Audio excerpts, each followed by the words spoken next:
नमस्कार विद्यार्थी मित्रांनो, मॅथ्स एक्सप्लोरर या यूट्यूब चॅनलमध्ये आपणा सर्वांचं स्वागत.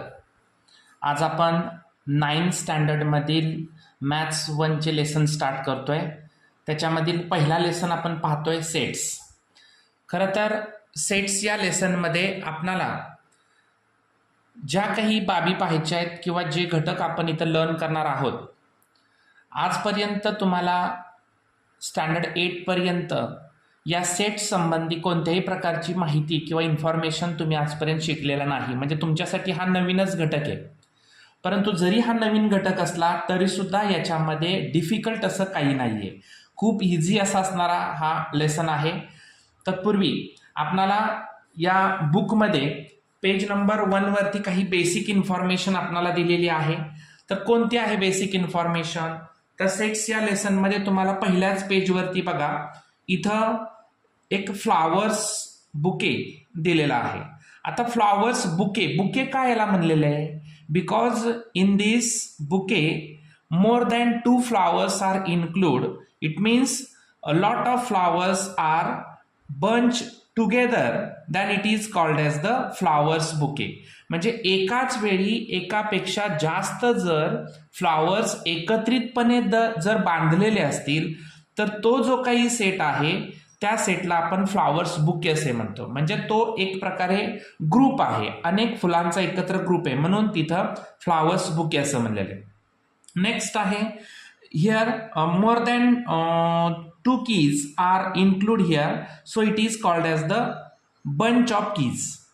Next one, a lot of birds are fly in the sky, so it is called as the flock of birds.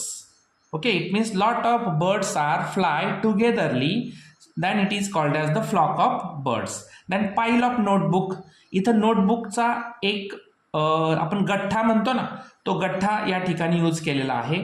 आणि here the collection of numbers 1 to 12 and also there are a lot of numbers are used here, infinite numbers, because dot dot symbol are used here, so 1 to infinite numbers are used here, so collection of numbers. म्हणजे इथं जर तुम्ही बघितलं तर प्रत्येक example मध्ये आपणाला वेगवेगळ्या प्रकारचे नावं या ठिकाणी दिलेली आहेत. म्हणजे तिथं जरी ऑब्जेक्ट्स वेगवेगळे असले तरी सुद्धा त्यांचं जो ग्रुप आहे तो ग्रुप यूज केलेला आहे, परंतु त्या प्रत्येक ग्रुपला इथं नाव जे ते वेगळं दिलेलं आहे. म्हणजे तिथं असणारे ऑब्जेक्ट्स कोणत्या प्रकारचे आहेत त्या ऑब्जेक्ट्सनुसार त्या ग्रुपला जे आहे ते नाव दिलेले. इथं बघा, flowers bouquet, bunch of keys, flock of birds and pile of notebooks and collection of numbers. याचाच अर्थ काय की जरी तुम्हाला तिथं ग्रुप दिसत असला तरी सुद्धा आपण कॉमन ग्रुप म्हणून त्याला नाव यूज करू शकत नाही. तर या लेसनमध्ये सेट्सनुसार त्याला प्रत्येक ऑब्जेक्ट्सला वेगळं नाव त्या ठिकाणी यूज केलं जाते. ओके, म्हणजे एकंदरीत आपण या सेट्सची जी डेफिनिशन आहे ते डेफिनिशन काय सांगू शकतो? तर collection of the objects, collection of objects असं आपण त्या ठिकाणी त्याला म्हणू शकतो. ओके, आता चला तर आपण इथं काही एक्झाम्पल्स पाहणार आहोत आणि ते एक्झाम्पल्स हे सेट्स आहेत की नाहीत ते आपल्याला तिथं डिसाईड करायचंय. ओके, सो इथं decide whether it is a set or not. इथं काही एक्झाम्पल्स दिलेली आहेत तुम्हाला आणि ती एक्झाम्पल्स आपल्याला सेट आहेत की नाहीत ते डिसाईड करायचंय. याच्यापूर्वी आपण डेफिनिशन जी पाहिलं, collection of well defined objects is called as the sets. म्हणजे ज्या ऑब्जेक्ट्स मधून आपणाला जे पर्टिक्युलर ऑब्जेक्ट आहे ते पर्टिक्युलर ऑब्जेक्ट आपणाला जर करेक्टली डिफाईन होत असेल, व्यवस्थित पद्धतीने आपणाला मांडता येत असेल तर त्याला आपण काय म्हणू शकतो? सेट असे म्हणत असतो. ओके, सो आपणास या सेट्समध्ये डेफिनेटली म्हणजे एकदम करेक्ट प्रकारचे सगळे ऑब्जेक्ट्स जर सांगता येत असतील, इझिली काउंट होत असतील तर त्यांना आपण सेट असे म्हणतो. आणि जर काउंट होत नसेल किंवा आपण व्यवस्थितपणे ते सांगू शकत नसेल तर त्याला आपण सेट म्हणू शकत नाही. तर आपण तेच तर आता एक्झाम्पल्स आपण डिसाईड करायचे की सेट आहेत की नाहीत ते. डेज ऑफ अ वीक, आपल्याला माहिती आहे की वीक मधले आपण डेज सगळे संडे पासून ते अगदी सॅटर्डे पर्यंतचे Sunday, Monday, Tuesday, Wednesday, Thursday, Friday, Saturday आपण इझिली काउंट करू शकतोय 7 days in a week. So it is a set. म्हणजे हा काय आहे, सेट आहे. ठीक आहे. मंथ्स इन अ इयर, आता आपल्याला माहिती आहे इयर मधले मंथ सुद्धा आपण इझिली सांगू शकतो. January, February, March, April, May, June, July, August, September, October, November and December. It means 12 months we have to easily count there, so it is a set also. It is a set. Brave childrens in the class, आता इथं मात्र बघा brave childrens in a class, आपण brave जे आहे याचं measurements करू शकतो, ब्रेवरी जे आहे ते मेजरमेंट्स करू शकत नाही. म्हणजे क्लासमधील आपण कसं डिसाईड करायचं की कोणता स्टुडंट्स ब्रेव आहे, कोणता स्टुडंट्स नाही, हे आपण कुठल्याही मेजरमेंटमध्ये त्याला घेऊ शकत नाही किंवा त्याचं मेजर करू शकत नाही. म्हणून brave childrens in the class हे आपण सेटमध्ये त्याला इन्क्लूड करू शकत नाही. It means it is not a set. म्हणजे आपण डेफिनिशन मध्ये सांगितलेलं आहे कलेक्शन ऑफ वेल डिफाईन. मग आपण इथं क्लिअर कट डिफाईन करू शकतो का ब्रेव चिल्ड्रन, तर नाही. म्हणजे ब्रेव चिल्ड्रन डिफाईन करण्यासाठी आपल्याला काहीतरी मेजरमेंट त्याच्यामध्ये असलं पाहिजे. आपण काहीच मेजर करू शकत नाही किंवा कोणत्या युनिटमध्ये त्याला काउंट करू शकत नाही. म्हणून brave childrens in the class. आणखी सिमिलरली आपण काय म्हणू शकतो, happy childrens in the class. कोणते चिल्ड्रन्स हे हॅपी आहेत, कोणते चिल्ड्रन्स सॅड आहेत हे पण डिसाईड करू शकत नाही. जरी एखादा स्टुडंट हे आपल्या समोर जरी असा हसमुख चेहऱ्यामध्ये जरी असला तरी सुद्धा आपण असं म्हणू शकत नाही की तो हॅपी आहे म्हणून. कारण एखादा फक्त चेहऱ्यावरती दाखवू शकतो की आपण हॅपी आहोत, पण मनामध्ये त्याच्या काय चाललंय हे तुम्ही सांगू शकत नाही.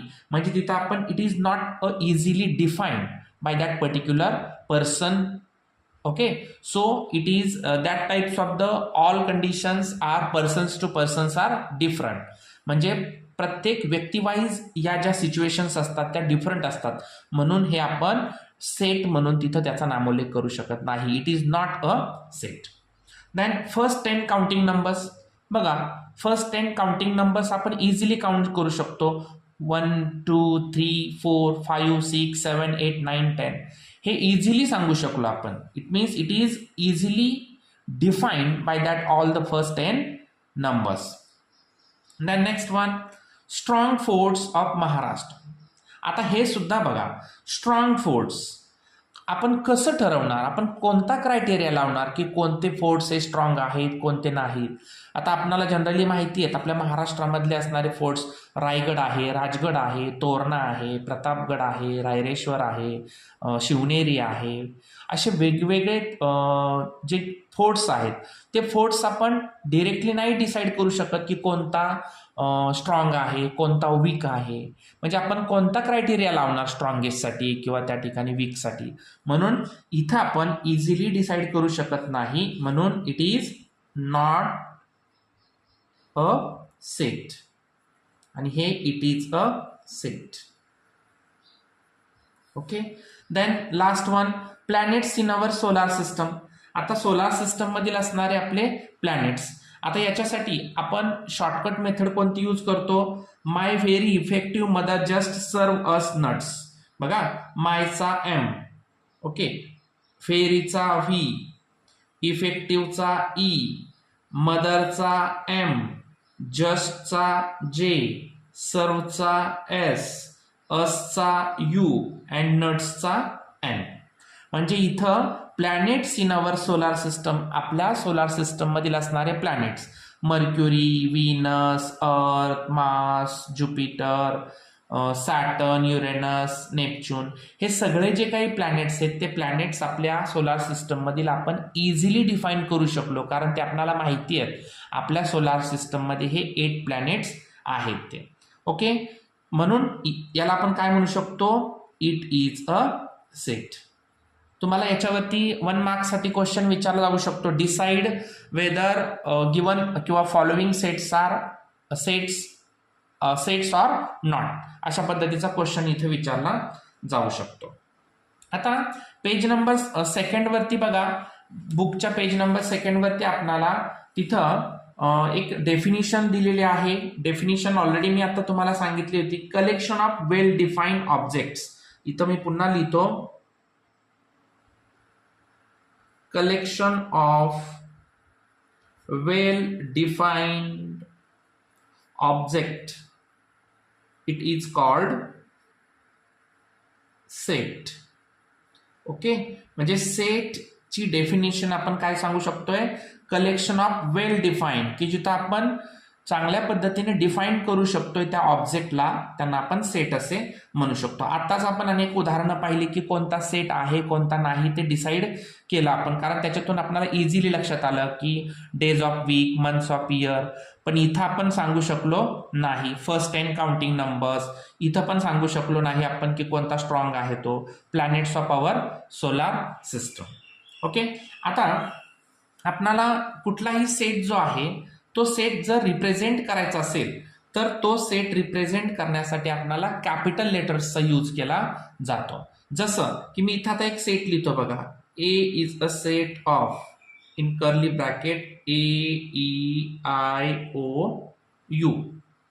आता आपल्या सर्वांना माहिती आहेत हे जे काही लेटर्स आहेत ते काय आहेत रे, तर ओवेल्स आहेत आपल्या इंग्लिश अल्फाबेट्स मधले. मग याच्यावरून आपण सेट्स रिप्रेझेंट करण्यासाठी बघा, इथं सेट्स रिप्रेझेंट करण्यासाठी आपल्याला कॅपिटल लेटरचा यूज केला इथं, म्हणजे सेट रिप्रेझेंट करण्यासाठी कॅपिटल लेटरचा यूज केला जातोय. दुसरी गोष्ट, सेट मांडण्यासाठी कर्ली ब्रॅकेटचा यूज केला जातो. हे जे काही आहे मराठीमध्ये आपण त्याला महिरप कंस म्हणतो पहा, तर कर्ली ब्रॅकेटचा इथं यूज केला जातोय. त्याचबरोबर कर्ली ब्रॅकेट मधील असणारे जे काही एलिमेंट्स आहेत ते एलिमेंट्स जर ते इंग्लिश अल्फाबेट्स मधील असतील तर ते आपण स्मॉल लेटरने यूज करू शकतो. इट मीन्स हे जे आहेत it is totally dependent on what types of the questions are asking there. म्हणजे तिथं कोणता क्वेश्चन विचारलाय त्या क्वेश्चनवरून आपण डिसाईड करायचं की तिथं स्मॉल लेटर्स यूज करायचं की तिथं कॅपिटल लेटर्स यूज करायचं. जर तुम्हाला एखाद्या वर्डचाच सेट लिहायला लावला, for example set of letter university, आता युनिव्हर्सिटी या लेटर्सचा जर आपल्याला सेट लिहायला सांगितला तिथं, किंवा सेट ऑफ लेटर स्मॉल, हो का. आता सेट ऑफ लेटर आपल्याला जर वर्ड जो आहे सेट ऑफ वर्ड स्मॉल या वर्डचा आपणाला तिथं सेट लिहायला लावला तर आपण इथं लिहिणार कसा, B is the set of in curly bracket. फक्त आता एक तिसरी गोष्ट याच्यामध्ये की जे डबल आलेले जे लेटर्स आहेत ते लेटर्स आपण फक्त सिंगल यूज करायचे, सिंगल लेटर. ओके, मग आता याच्यामध्ये डबल आलेले लेटर कोणता आहे, एल लेटर डबल आहे, म्हणजे इथं आपण SMA अँड सिंगल एल या पद्धतीने तो सेट लिहू शकतो. त्याचबरोबर इथं प्रत्येक लेटर नंतर आपणाला कॉमा द्यावा लागतो. हे पण एक महत्वाचं आहे. काय काय मी सांगितलं, the set is represented by the capital letter, there are all the elements are use in small letters but it is dependent on what types of the questions are asking that. Then single letter, जो काही word असेल तर त्या वर्डमध्ये एखादा letter जर double आला असेल तर तो आपण एकदाच लिहायचा. त्याचबरोबर अजून याच्यामध्ये आपण काय सांगू शकतो की प्रत्येक लेटर नंतर आपल्याला इथं कॉमा देणं सुद्धा गरजेचं आहे. अशा पद्धतीने, आणि जर नंबर असेल तर नंबरसाठी सुद्धा आपण तिथं कॉमा देऊ शकतो. फॉर एक्झाम्पल आपल्याला जर इथं आपण 1 2 3 4 5 आणि इथं जर इनफायनाईट नंबर्स असतील, म्हणजे हे झाले काय नॅचरल नंबर्स झाले, मग इथं बघा प्रत्येक नंबर नंतर आपण इथं कॉमा यूज केलेला आहे. असे हे कुठलाही सेट जो आहे तो लिहित असताना आपल्याला या ठराविक बाबी ज्या आहेत त्या इथं समजून घेण्या किंवा लक्षात ठेवणं गरजेच्या आहे. यानंतर आपल्याला पाहायचंय मेथड्स ऑफ रायटिंग सेट्स. म्हणजे सेट्स राईट्स करण्यासाठी आपल्याला दोन मेथड्स आपल्याला इथं पाहिजेत. एक म्हणजे listing or roster method and second one rule method or set builder form of the that sets. Okay, so आता इथं आपण काही उदाहरणं पाहूयात आणि त्या उदाहरणांवरून एक एक्झाम्पल जर आपण घेतलं तर ते एक्झाम्पल दोन्ही मेथडमध्ये कसं यूज केलं जातं हे आपल्याला तिथं पाहायचं. ओके, सो फर्स्ट एक्झाम्पल जर आपण घेतलं, कोणतं आहे, समजा आपण इथं n is the set of 1 2 3 4 5 आणि इथं असं आपण डॉट डॉट करून कर्ली ब्रॅकेट जर कंप्लीट केलं तर हेच जे आहे ते आपण रूल मेथडमध्ये कसं लिहिणार. हे दोन मेथड्स आहेत. लिस्टिंग मेथडलाच रोस्टर मेथड म्हणतात आणि रूल मेथडला सेट बिल्डर फॉर्म असे म्हणलं जातं. मग आता हे जे यूज केलेला जो काही सेट आहे तोच सेट आपण इथं रूल मेथडमध्ये कसा लिहिणार आहे. तर हे दोन पद्धतीने आपण लिहू शकतो का, किंवा अगदी तीन पद्धतीने सुद्धा याला लिहू शकतो. N is the set of in curly bracket X such that X, ही स्टँडिंग लाईन जी यूज केलेली आहे त्याचं आपण रिडिंग करताना X such that X comma देऊन X is the element of n. x is the element of n means काय, तर इथं x हा n या सेटचा एलिमेंट आहे असं इथं, किंवा x is the collection of n. Okay, म्हणजे इथं कलेक्शन यूज वर्ड करू शकता किंवा आपण एलिमेंट हा यूज वर्ड करू शकता. x is the element of n किंवा x is represent by the n, म्हणजे इथं x हा n या सेटमध्ये आहे असं त्याचं मिनिंग होतं. हा एक आपण या एक पद्धतीने आपण लिहू शकतो. आणखी दुसरी पद्धत आपण याला यूज काय करू शकतो, तर x such that X is element of all natural numbers, म्हणजे इथं तुम्ही असं स्टेटमेंट वजा सुद्धा लिहू शकता. दुसरं उदाहरण कोणतं घेऊ शकतो आपण आता, समजा B is the set of of 2, 4, 6, 8 and 10. आता हे उदाहरण पाहिल्यानंतर आपल्याला लक्षात येते की हे काय आहेत, तर इवन नॅचरल नंबर्स आहेत, परंतु कुठपर्यंत आहेत, 10 पर्यंतचेच आहेत. मग आपण हे कसे मांडू शकतो आता, B is the set of X such that X is an even natural numbers हे म्हणू शकतो आपण इवन नॅचरल नंबर्स, किंवा फर्स्ट 10 इवन नॅचरल नंबर्स ला म्हणू शकतो. म्हणजे X such that X is an even natural numbers which is X is less than equal to 10. या पद्धतीने इथं एक सेट रूल मेथडने मांडू शकतो, किंवा दुसरे आणखी मेथड दुसरे कशा पद्धतीने मांडू शकतो आपण इथं, की x such that X is an even natural numbers which is x less than 11. आता तुम्ही मला इथं वेगवेगळं कसं काय, तर इथं सेट मध्ये बघा 10 पर्यंतचे असणारे इवन नॅचरल नंबर्स मांडलेत, म्हणून इथं लेस दॅन इक्वल टू म्हणजे 10 पर्यंतचेच आहेत, आणि इक्वल टू फक्त सिम्बॉल जर वापरला तर 11 म्हणजे नेक्स्ट नंबर तिथं यूज करू लागणार आहे. ओके, अशा पद्धतीने आपण हे मांडू शकतो. आणखी एखादा सेट जर आपल्याला मांडायचा म्हटला, समजा आता तिसरा एखादा सेट आपण घेतला, समजा ए इज द सेट ऑफ 1, 2, 3, 4, 5, 6, 7.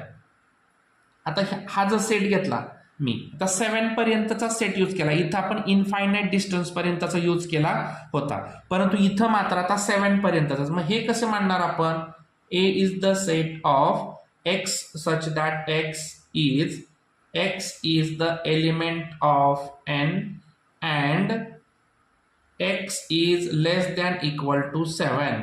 म्हणजे आपण इथं जे लेटर्स नॅचरल नंबर जे यूज केलेले आहेत ते 7 पर्यंतचेच आहेत, म्हणजे इथं आपण लेस दॅन इक्वल टू 7 लिहू शकतो. किंवा अजून कोणत्या मेथडने लिहू शकतो, हा X such that X is the element of N and X is less than two 8. म्हणजे इथं जर इक्वल टूचं साईन नाही वापरलं तर त्याला आपण नेक्स्ट नंबर इथं यूज करू शकतो.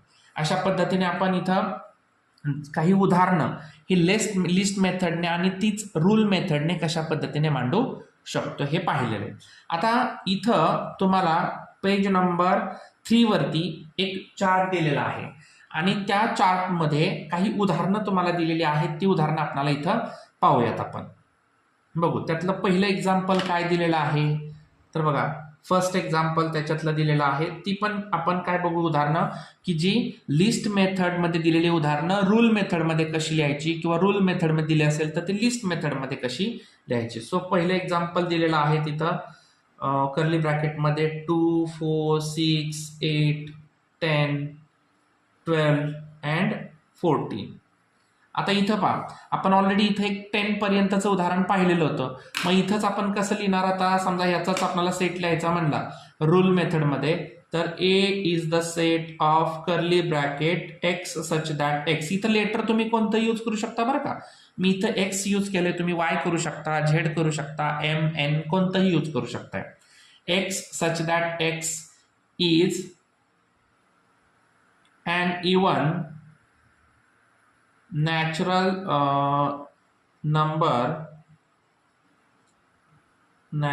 numbers less than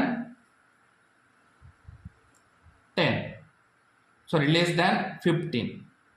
म्हणजे इथं आपल्याला 15 पेक्षा लहान असणारे सर्व इवन नॅचरल नंबर्स इथं दिलेले आहे.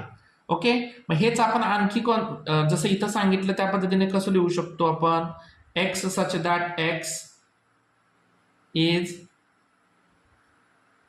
is less than equal to, किंवा इथं आपण लिहू शकतो पहिलं x is the element of natural number which is less than equal to 14. आणखी कसं लिहू शकतो इथं, तर लेस दॅन 15 सुद्धा 16 लिहू शकतो, कारण 16 नेक्स्ट नंबर येणार आहे ना इवन नॅचरल नंबर्स. म्हणजे इथं आपण तिसरी मेथड सुद्धा यूज करू शकतो, परंतु मी इथं 2च राईट केलेले आहे. ठीक आहे. आणखी बघा सेकंड नंबरचं एक्झाम्पल, याच्यामध्ये आपण काय घेऊ शकतो आता, की जे आता उदाहरण आपल्याला देताना रूल मेथडमध्ये दिलेले आहे. काय दिलेले आहे बघा, B is the set of X such that X is a perfect square numbers between 1 to 20. म्हणजे आपल्याला इथं काय करायचं, आता याचा लिस्ट मेथडने परफेक्ट स्क्वेअर नंबर्स लिहायचे आहेत. मग याचा सेट काय होणार, B is the set of, कारण लिस्ट मेथडमध्ये तर डायरेक्ट नंबर्स लिहायचे आपल्याला. परफेक्ट स्क्वेअर नंबर, फर्स्टचा फर्स्ट, सेकंडचा 4, थर्डचा 9, फोर्थचा 16. ओके, त्यानंतर 5चा 25 आहे, परंतु आपल्याला 20 पर्यंतचेच लिहायचे. म्हणजे इथं काय झाला हा, तर लिस्ट मेथडने याचा आपण बनवलेला आहे. आता थर्ड नंबरचा क्वेश्चन काय आहे, थर्ड नंबरचा क्वेश्चन बघा, C is the set of AEIOU. म्हणजे ही दिसता क्षणी आपल्याला कळते, आपण अगोदर सुद्धा पाहिलेलं आहे की हे काय आहेत, तर ओवेल्स वापरलेले आहेत. ओके, इंग्लिश अल्फाबेट्स मधले. सो याचा आपण रूल मेथड मध्ये कसं लिहू शकणार आहे आता, तर x such that X is a vowels in English alphabets.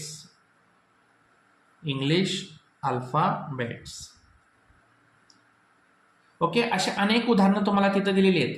आता राहिलेली जी 3 एक्झाम्पल्स आहेत की जे तुम्हाला देताना रूल मेथडमध्ये 2 दिलेत, त्याचे आपल्याला लिस्ट मेथडमध्ये बनवायचे, ते तुम्ही सॉल्व्ह करू शकताय. तर ते सॉल्व्ह करायचे. ठीक आहे, इथं आपली सगळी जे बेसिक इन्फॉर्मेशन आहे लिस्ट मेथड, आणि त्यालाच आपण रोस्टर मेथड म्हणतो, आणि त्याचं कन्व्हर्जन रूल मेथडमध्ये कसं करायचं किंवा सेट बिल्डर फॉर्ममध्ये ते कसं बनवायचं. आता प्रॅक्टिस सेट जो आहे तो प्रॅक्टिस सेट आपण नेक्स्ट व्हिडिओमध्ये पाहूया. तत्पूर्वी आपण जर चॅनलवरती नवीन असाल तर चॅनलला लाईक करा, शेअर करा, सबस्क्राईब करा आणि बाजूच्या बेल आयकॉनवरती क्लिक करा. म्हणजे तुम्हाला या 9th स्टँडर्ड मधील असणारे सर्व मॅथ्सशी रिलेटेड असणारे व्हिडिओ जे आहेत ते तुम्हाला मिळून जातील. धन्यवाद.